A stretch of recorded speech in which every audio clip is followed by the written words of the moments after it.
Hello, I am Jadzia Axelrod. Welcome to this panel, Graphic Novels, Changing the World One Pixel at a Time. Since I won the game of Truth or Dare we just played, I get to be the moderator of this incredibly talented panel. I wrote and drew the webcomics Frankenstein Support Group for Misunderstood Monsters, Comrade Cockroach Adventures, and I wrote the guide to some of DC Comics' LGBTQIA+ characters, the DC Book of Pride. I also wrote the recent Hot Girl miniseries with amazing art by Mankay Noel Pan and Adriana Lucas, and of course, my pride and joy, Galaxy the Prettiest Star, which I made with Vash Taylor. And I'm really excited to introduce to you two of the most talented women in comics and my fellow panelists today, Ngozi Ukazu and Nicole Maines. Hi. Hello. Oh my God, it's so good to be here with you guys. So Ngozi, you are doing Barda. Yes. That's right. And Nicole, you're doing Dreamer. Yes. So tell me a little bit about both of those. What's the we'll start small. We can get small for a moment. Work our way up. Work our way up. So just smallly, in a small way, describe your book in like a couple sentences.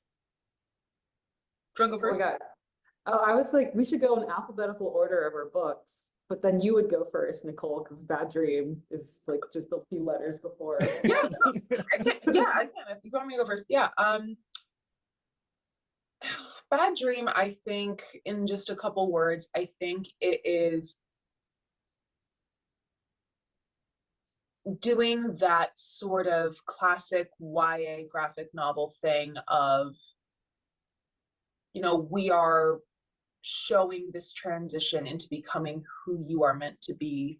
We're in that sort of tumultuous stage of adolescence where Dreamer, or Mia, at that point, has to come to terms with her new reality. And the way that it was kind of explained to me when DC and I first started talking about it, is they said that the major difference between like these YA graphic novels and a traditional comic book is it's not the story of Bruce Wayne becoming Batman. It's about Bruce Wayne becoming Bruce Wayne. And so it's very much that, but I think what makes Bad Dream so special and so different is that it is kind of unabashedly also a love letter to queer culture and to specifically what this journey looks like for so many queer youth who don't have support systems in place, who don't have families, who support them and uplift them and allow them to be who they are. We showcase ballroom culture, which is such a big part of queer community and queer culture in general, but specifically as homeless queer youth. And that was something that I was very excited to feature in Bad Dream. But yeah, it's a queer coming of age story with superheroes. Wow. I have like a million questions on how you did the research for the ballroom scene. I would love to talk about it. And we will talk about it. We will talk about it. Okay, I won't get off track. Yeah, so hi guys, my name is Ngozi. I wrote and illustrated Barda. And Barda, I've been pitching it, like I have two modes where I go, mode one is where I just say, it's a story about a soldier girl on an apocalyptic planet who falls in love with the freedom fighter. That's the like top line headline. But mode two is where I go on a intense rant about Jack Kirby and how much I love DC Comics and how I really get to take all of the amazing story of the fourth world that Jack Kirby created and reinterpret it for a young adult audience. And just like you said, Nicole, writing a young adult graphic novel, we're not, I'm like, this is an origin story, but truly it is about Barda kind of introspectively looking back, like looking into herself and asking like, who am I really? Like, who am I? Am I a soldier? who am I as a woman? Who am I as someone who really truly deep down values protecting people? And kind of teasing all of that out from the 1971 comics and just kind of remixing it and putting my voice into it. Um, it's been a blast. It's so funny. Like, I obviously, yes, DC, you should pay me, but I would do this for free. It's We can't tell them that. like, They this can't is know. like what I love. I love DC Comics. That's why I make comics. So, yeah, that's Barda in a nutshell. So is this a lifelong dream to kind of tell the story of Barda? Is this a Yeah. childhood favorite, is I guess what I'm asking? So actually, Barda is a hero that I remember her watching on Justice League, the animated series that came out in the early 2000s. And I've always been a huge fan of Justice League. Like, I have my sketchbooks from when I was in middle school, and if I were to go and pull them out now, you would see me drawing all the Justice League characters and the Young Justice characters. So this has been in the making.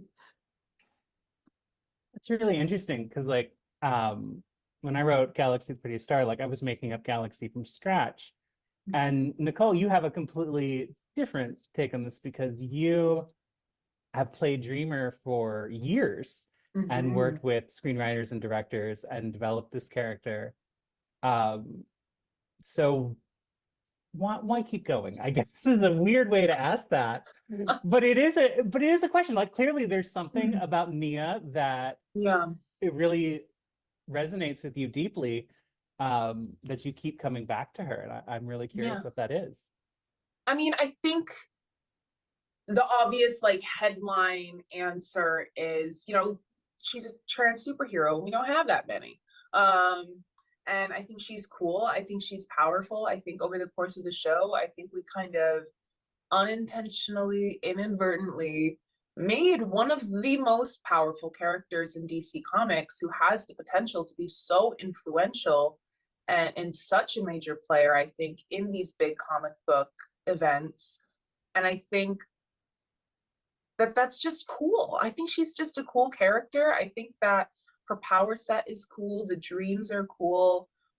One of people's favorite things from the graphic novel has been the way that Rai Hickman drew all of these incredible dream sequences in which Nia is seeing the future. And it's a cool thing to get to explore in comic book form. And so it was sort of like a thing when Supergirl was coming to an end. I set up a meeting with DC and essentially had said, look, do you know how awesome this character is? Do you know how groundbreaking? Like, yes, of course, this is a cool superhero, but to have all of these things, to have her be such a major player as a trans woman is massive. So what's the plan? And so the graphic novel came from that. And over the course of writing the graphic novel, they sort of periodically asked me to, hey, can you write this DC Pride story? Hey, can you work on this Son of Kal-El thing with Tom Taylor? Hey, would you like to write a short Lazarus Planet story? And then I did Beast World with Steve Orlando, and now Suicide Squad Dream Team, when we have Dreamer butting heads directly with Amanda Waller, which I think is just cool. And so being able to have this trans superhero in these really major spaces, in these really crucial conflicts and at integral points of like the current DC universe, I think is really, really cool. But then on a personal note, like Dreamer's just really important to me. I think I joined Supergirl when I was 20. And so that character came at a time in my life where I was just going through I was transitioning into adulthood, and a lot of the things that were going on in my personal life were being mirrored by what was happening with Dreamer on the show. And yeah, I think the two kind of became inextricably linked in a very unhealthy way. So to quote Taylor Bardsley, I'm superheroing about it. It's healthy. It's fine. All right, now we can talk about the ballroom scene. Yeah, the ballroom scene is fantastic. I mean, I was really excited about that. I was really, really excited because that was another thing that I was aware of. Like, I didn't want to tell a story about a young trans girl running away from home to the city and not acknowledging the reality for a lot of trans people, particularly trans kids of color, that what happens when you don't have the support at home? What happens when you wind up on the street? How do you find that community? What does that community look like? And acknowledging the history of our community is ballroom, and that is how we survived, forming those found families, finding house mothers and fathers, people who were taking care of us. I was very aware as I was writing it that it is not necessarily my story to tell. I grew up middle class with a supportive family. I'm white. It wasn't my world. That wasn't my lived experience. So I didn't want it to be the major point of the book because it wasn't my story to tell, and I wasn't going to do that accurately, truthfully, and I wasn't going to do it justice. But I hope my goal, and I hope I achieved it, was to at least offer a window into what that is, and to hopefully show comic book fans, people who don't know anything about queer culture, who don't know anything about the history, to show them this world, and to give ballroom a place in the comic book realm. Oh my gosh. I think that was probably one of my favorite sequences in the comic. And I think it's extraordinarily bold for you to set that, like, actually go to Metropolis and set that scene in Metropolis, like giving Metropolis just more depth. Thank you. Yes, it's this wonderful metropolitan area where people, when Superman takes care of it, blah blah blah. Yeah. But this is actually an underground scene. There are queer people there that are existing and thriving. So that was really exciting. Thank you. You know, one of the things I was really happy to get to do with it too was Jadzia had kind of teed me up perfectly with Galaxy the Prettiest Star, with A-Town, because that was kind of like the alien district in Metropolis, and I was like, okay, but like, what if it was also gay? Yes. And then it got to kind of become this thing where it's like this intersection of identities, and of course, within the context of Bad Dream, it was an opportunity for Nia to see that her identities as a trans woman and as a half Maltorian weren't at odds with each other, and she could have both, and she could see what that looks like when she's not at war with herself. So that was cool. But yeah, Jadzia really teed that up perfectly with A-Town. I love how that's taken off too, because other people at DC Comics has used that. So A-Town's dope. I know, it's just really neat to be able to claim to have rezoned Metropolis and added a new neighborhood that 100%. that didn't exist before. Just typical redlining in politics. God, redistricting. Shady. In Metropolis. Also, it was totally amazing reading Bad Dream and flipping the page and being like, it's Galaxy, like that. Yeah, right? Oh my God. I was like, oh my God. I was so excited to get to have those, to have them, to have those characters play such a pivotal role. And I mean, the text chain between Jadzia and I is fantastic. Extensive. It's one of my favorite things. I was so nervous when I heard you do this. Like when I was told by the editor that you were going to use them, I was so nervous because I've never had this experience before, right? Where I was like, I'm not gonna do them justice. I'm like, no, so good though. Bravo. I love them. Like everybody sounded right, like immediately. I was so impressed. They're And such a squad. there's one thing I can also add that I think is like a really rare example. I honestly have not seen this on a lot of bookshelves or even in just regular media. You were talking about how Nia has all these identities, but she's also like a white presenting person. And Mhm. there's a wonderful scene, you know, I won't want to spoil the book too much, but there's a wonderful scene where she's talking to another character and kind of confused about their found family as a person of Totally. color. And it's such a great example of just gracefully owning something, like maybe perhaps owning privilege, and then but also Mhm. recognizing that they themselves are not privileged. Mhm. She's also going through different identities. Yeah. It was just expertly done. And honestly, I Thank didn't you. realize it until we jumped into this Zoom. Like you don't see that very Thank you. You know, it's we can't be expected to know everything. And I think, and because I was very much like I grew up in the rural area, I was the only queer person that I kind of knew, especially that was my age. And then when I moved to the city and being and meeting other queer people, and my because I had to go back in the closet, and so my mom found me like this like queer support group that like met at the community center every Wednesday or whatever, and yeah, go be with other queer people, and she was trying to do that to sort of give me that community and give me that support. The amount of times that I put my foot in my mouth, I didn't know, I had no frame of reference for any of it. But I was really, it was kind of a catharsis thing too, to have Nia met with well, I bet it doesn't show her that much grace, but because I'm still a vet. She's a prickly girl. But they're still friends. Yeah. we love them, and we love them for I love it. Yvette so much. I I love love her Yvette so so much. much.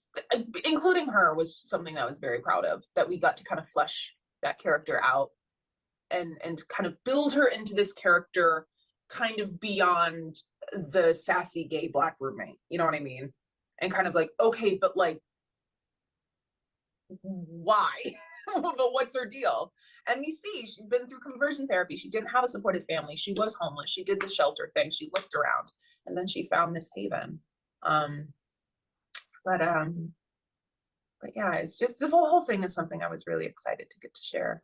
um I was really proud of it, and I wanted to sort of nod to the reality, but also provide fantasy to it, you know, because at the end of the day, it's still a comic book. And I understand that the reality is probably not that we're going to run away from home and happen upon a magical hotel in the gay neighborhood, and that we get to stay for free, and there's ballroom and a party every weekend and everything's fine and great. Like, yeah, that's not how it happens, but wouldn't it be something if it was?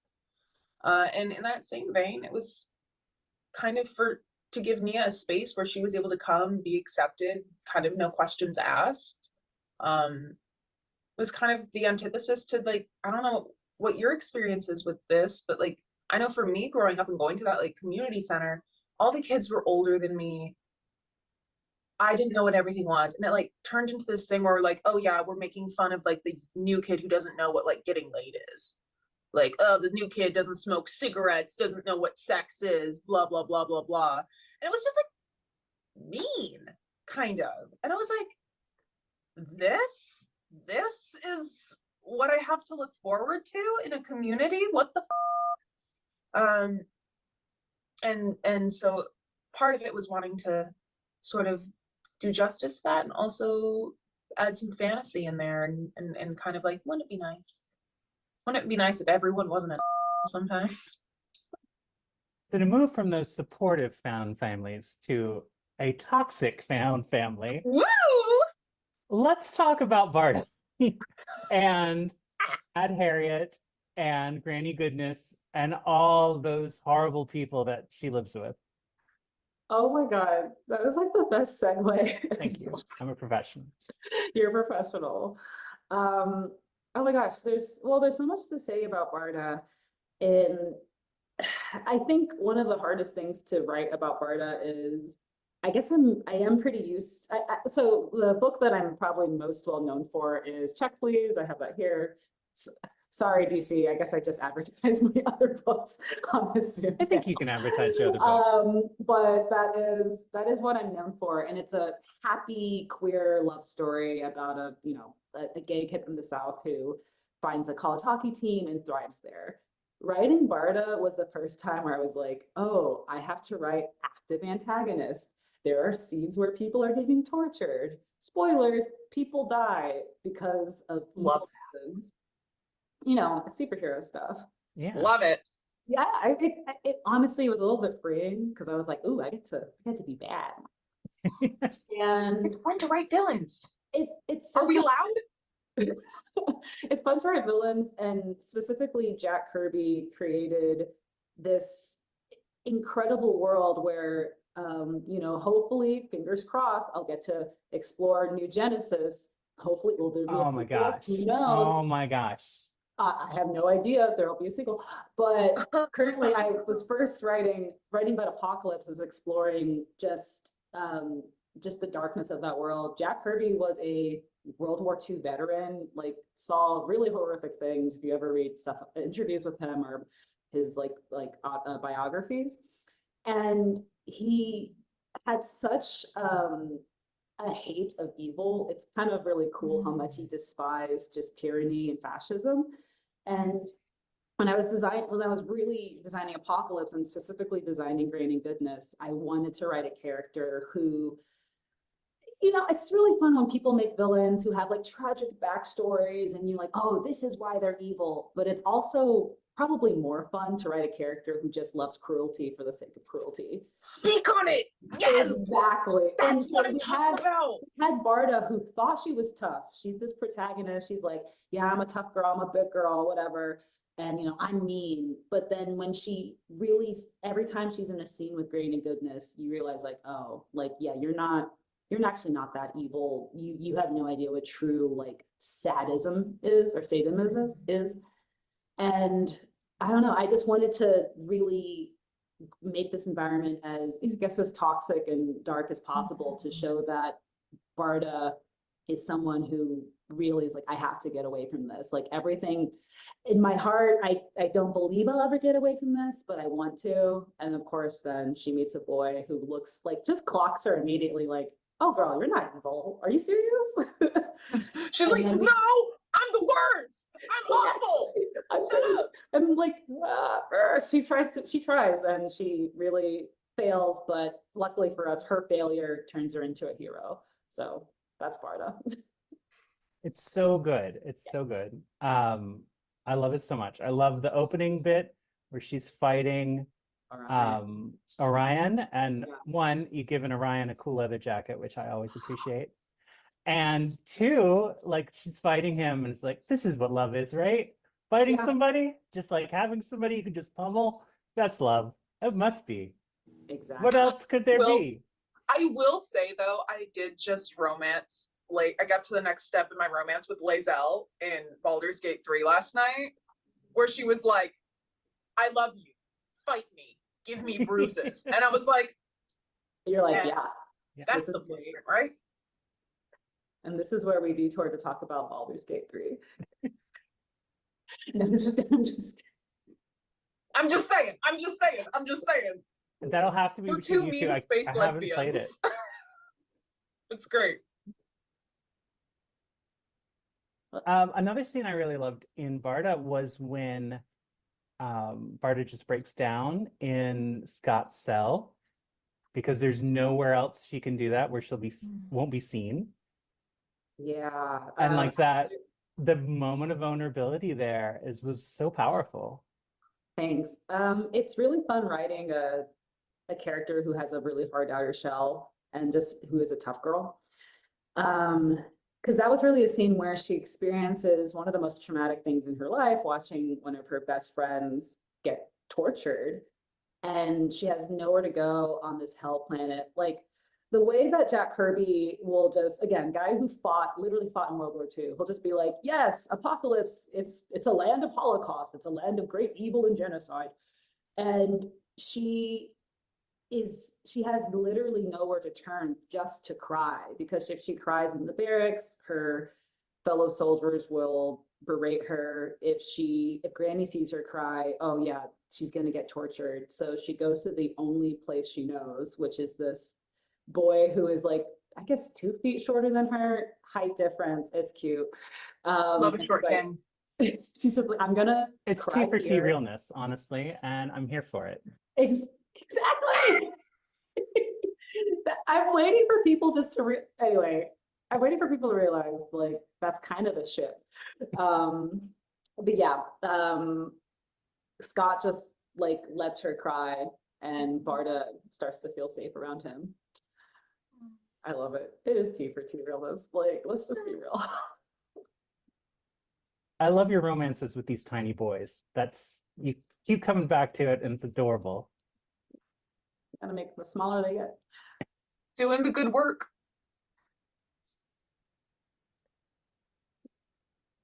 So what was it like taking a character you haven't created and making that into your own story?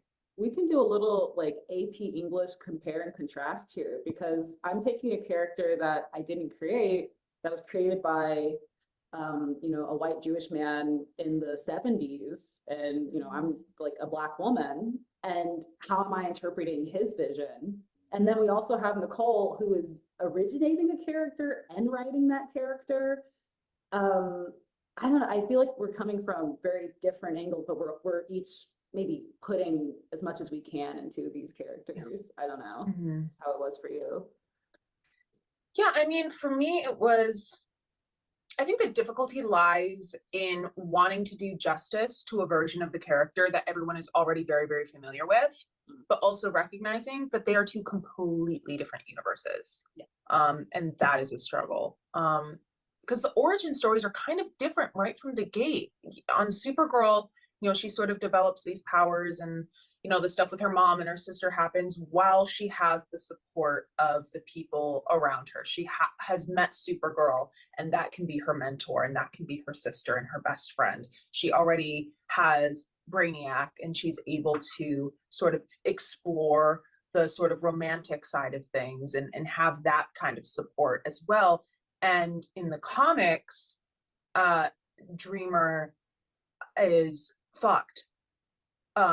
And just alone and has nothing, and she has these girls, which is good, but this is, I guess this is less about the graphic novel and more about Suicide Squad, because I'm happy to have these two things kind of dropping at the same time, because I think it's a good like here's the Dreamer that's closer to our Arrowverse. She's young, kind of like innocent and sweet and pure, and this is a Dreamer who's, like I said, being thrown into the Coliseum with Harley Quinn and Bizarro and Black Alice and Clock King and Amanda Waller and Deadeye, and is just, it's bad. It's just a bad scene. So I think the struggle comes in trying to kind of deliver on what I know people love about her, but also staying true and authentic to these new stories. So kind of uncharted waters here. So I don't know. Yeah. I'm doing my best. I'm just You're doing a great job. I'm like, I don't know if I've lost the plot. No. But I just thought Dreamer on the Suicide Squad would be neat. It is fun to like take these characters that we've nurtured in like little young adult land, where they're small and vulnerable and learning things about themselves, and then like thrust them into the larger and shatter them stories. Completely and just completely destroy them. Yeah. I mean, an argument could be made that this is what happens when Dreamer and Galaxy aren't next to each other anymore. Yes. Like they needed that proximity, and then when they didn't have it, what happens? Trauma on both sides. I can't wait for Galaxy and Dreamer to reunite after the events of Hawkgirl, after the events of Suicide Squad. And they're like, how you doing? Still good? It'll be the best Kiki in the universe. Oh my gosh. They're like superheroing super glad we're doing it. This was really a good life choice. Really good. Yeah, it's interesting to take these characters larger in that way, but at the same time have these little smaller stories that are so much more personal and so much more emotional with them. And I do really love the relationship between Galaxy and Nia that you put in there, and putting Galaxy in the Supergirl role in a way of being there as the I don't think mentor is the right, but like that backup, it feels like. No, I mean, not even backup. It feels like Galaxy's there to they're have friends. her back, right? Yeah, Like I know that they do have each other's backs. and that's something that Nia doesn't really have or feel she has, right? And like, yeah, I think, I mean, yeah, they're sisters. They're friends. It's difficult because we just haven't had the opportunity to put them I know in comic book mainstream together. But part of me the whole time during Suicide Squad was I just wanted to yell. I was like, call Galaxy! Do you know who could help you? he's so useful right now, theoretically. Yeah. Yeah, it's yeah, but I mean, so yeah, bringing her from the show into comics has sort of been uncharted waters, just in how do I stay true to this thing that people really, really love and also change everything about her. Also, I just have a straight up like logistical format question. Yeah. You are good at comic writing. And I have to, that sounds like a very basic thing to say, but it's true. It's true though. She is. But so no, seriously, like I think if anybody listening to this is, maybe familiar with the DC young adult line, we're getting all sorts of writers coming in to write these characters, and you're like, I mean, the first actress coming in to write a character. And I think knowing how to write, and I know you have many titles under your belt, but I'm just curious how you learned the craft of writing, the dialogue. I mean, Jadzia pointed to this, is on point, but even the pacing, like how did you do that? Like, I think it's really accessible to any reader picking up a book. I mean, honestly, like, I mean, they gave me the crash course. They gave me the PowerPoint slideshow presentation, comic book writing 101. Really? Yeah, so Diegs Lopez, when she was still with DC, she and I she was my editor to start on Bad Dream before, and then we had done the first DC Pride story together as well. And so she had sort of walked me through all of this. And that was helpful, just to kind of have the lingo, know the format, know what a comic book script is kind of supposed to look like. But honestly, I feel like my goal, I kind of just wanted to write a story that I liked. Nice. And that's kind of it. I was just kind of like, yeah, that's what you should do. Like, that's what I did with Galaxy, was to write the story that I needed to read as a teenager. Yeah. And well, I was like, okay, I'm in. I'm just gonna tear up as much stuff as I can before they inevitably go, oh, no. Yes. You kind of have to always do like 120% of your vision, because, oh yeah, go back a little bit. They wouldn't let me use Ma Hunkel in Galaxy, and that I keep asking every single DC project, can I use Ma Hunkel? They will break down eventually. Well, that's me with Brainiac. That's me. I'm like, I'm gonna get them back together. I don't know how I'm gonna do it yet. I pitched it for Suicide Squad. I was like, okay, but what if, hear me out, Brainiac 5 was on the Suicide Squad, and they go, how? Also, which Brainiac 5? I think that's me with illustrating. I'm just like, listen, since I'm writing and illustrating this, how racy can this get? And now I know to push it for future projects. Just, It's always better to be told to back it off than to realize you could have gone farther. Exactly. Yeah. Do the thing now. Exactly. Do the thing now. I mean, but you were working on a character that was already existing. Yes. So what was that like for you? It's really interesting, like DC Comics, especially for audiences who may not be familiar with DC characters, there's always that kind of overwhelming fear of like, I don't know anything, like, I don't know, imagine a middle schooler or high schooler picking this book up. They're like, is this a character from a movie? Do I have to read other issues? Totally. Yeah, it gets a little overwhelming. My goal was to just make this like, this is the only book you have to pick up to understand this character fully. Yes, you can go back and read the comics from 1971. I always encourage that, but I wanted it to be just something that anybody could pick up and you get the full backstory. I don't know about y'all. Again, I started reading comics elementary school, middle school. Like it's in my DNA. It's in my brain. These brain worms.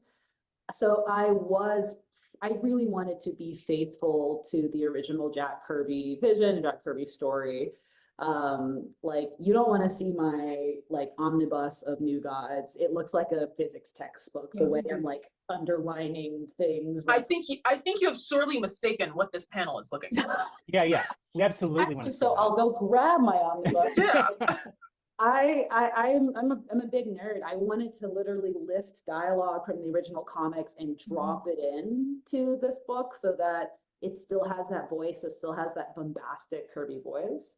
But I don't know, I also wanted to add my own humor. Like there's certain scenes that anybody who reads this book, they'll just be like, oh, like a webcomic artist wrote this. Like webcomic artists were obsessed with slice of life. We're obsessed with like kind of jokey things. We're obsessed with shipping and the Omegaverse. Yeah.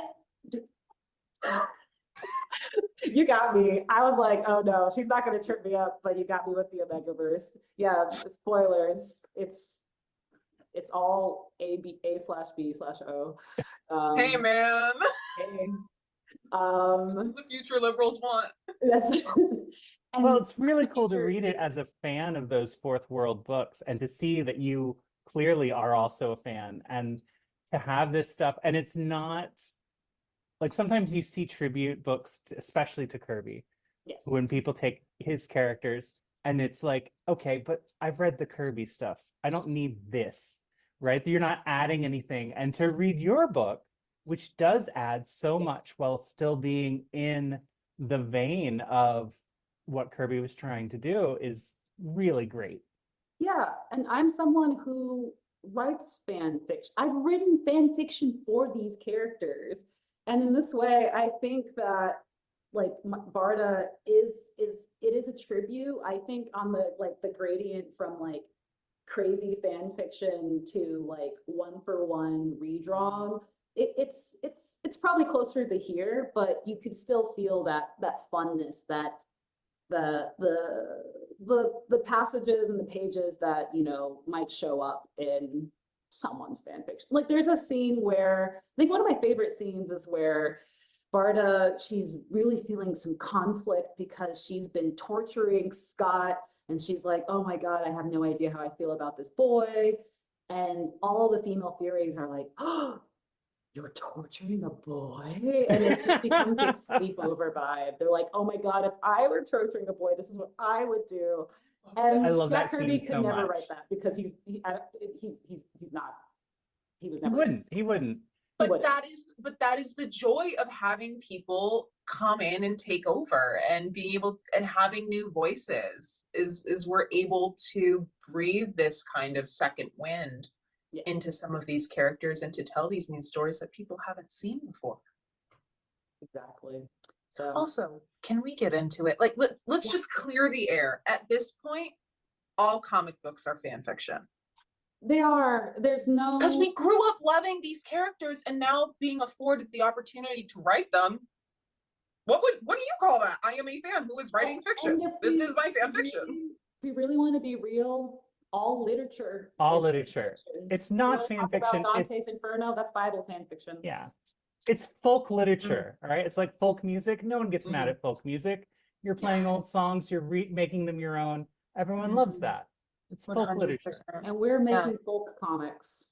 Yes. So That Dream is as much my fan fiction as the bubbly in high school AU I made my high school creative writing class read.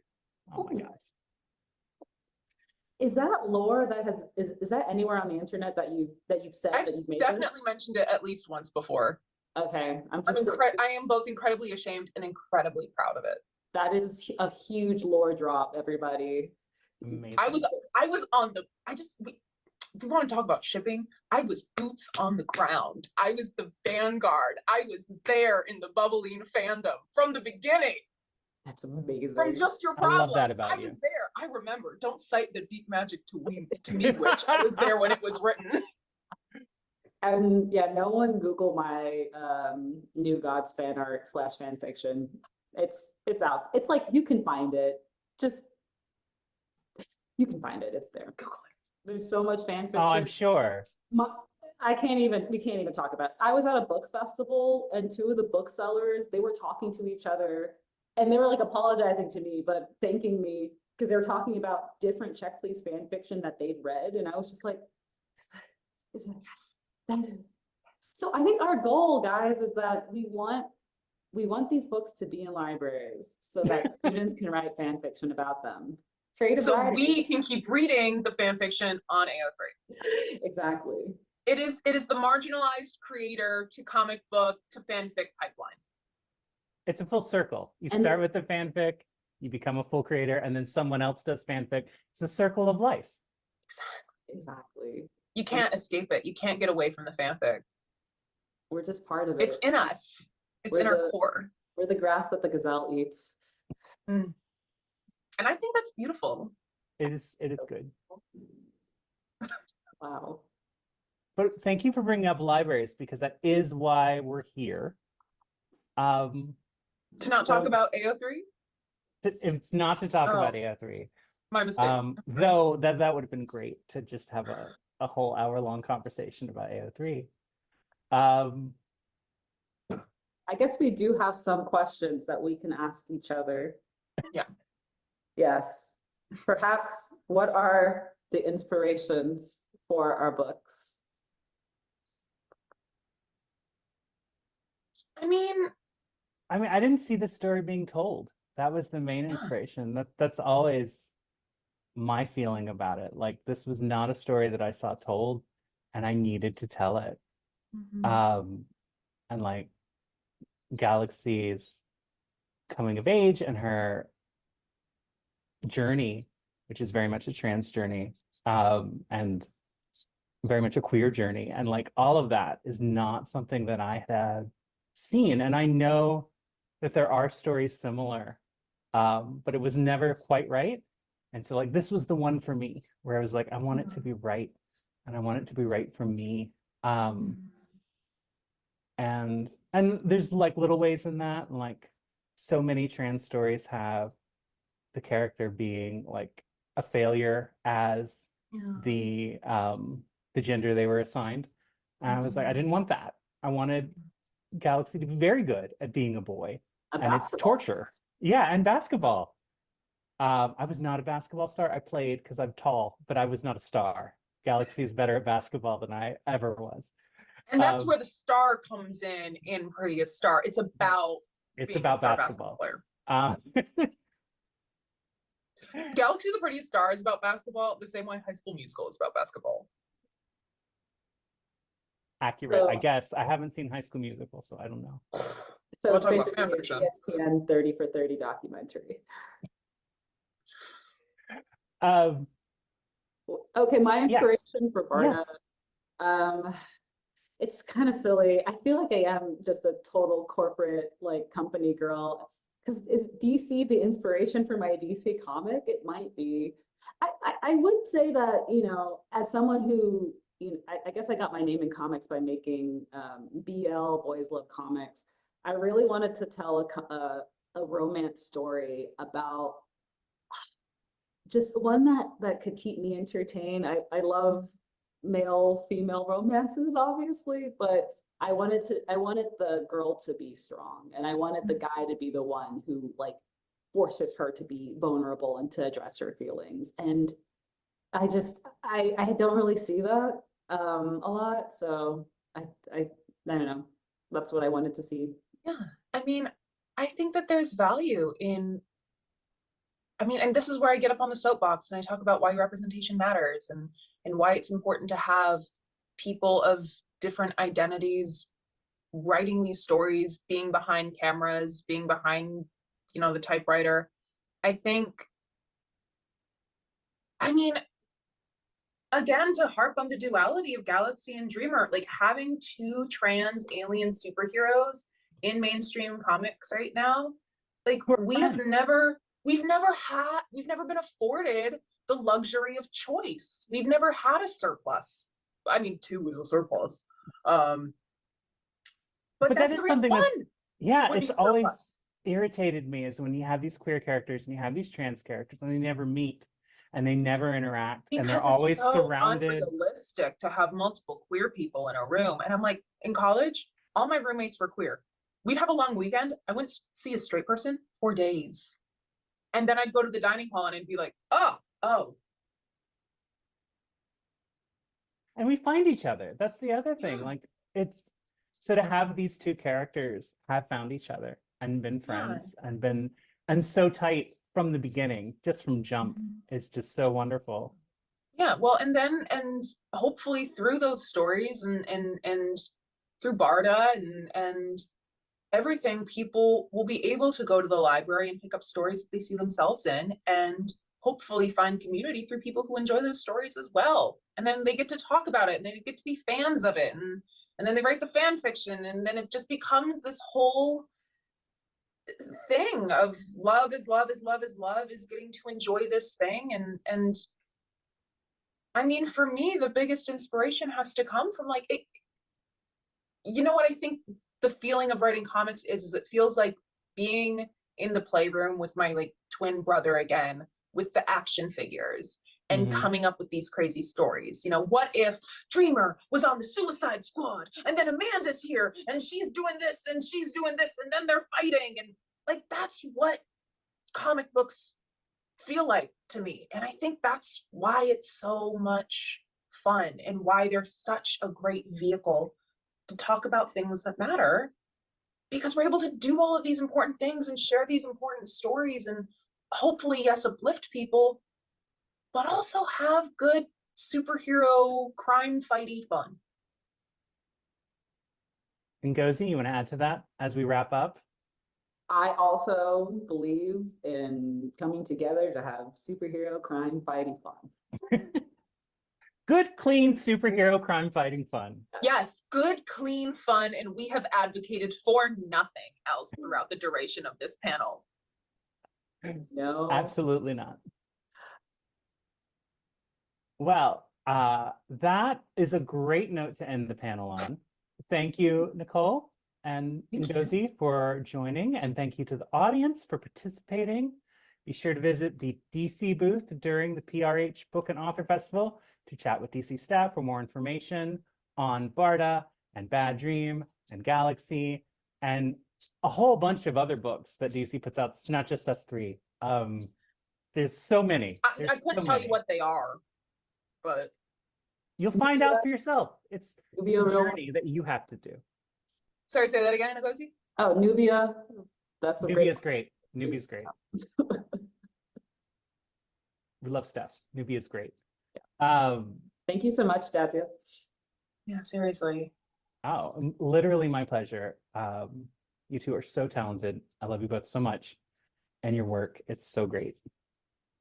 And stay tuned for next up is the afternoon keynote with Deborah Harkness. And I hope everyone has a great day.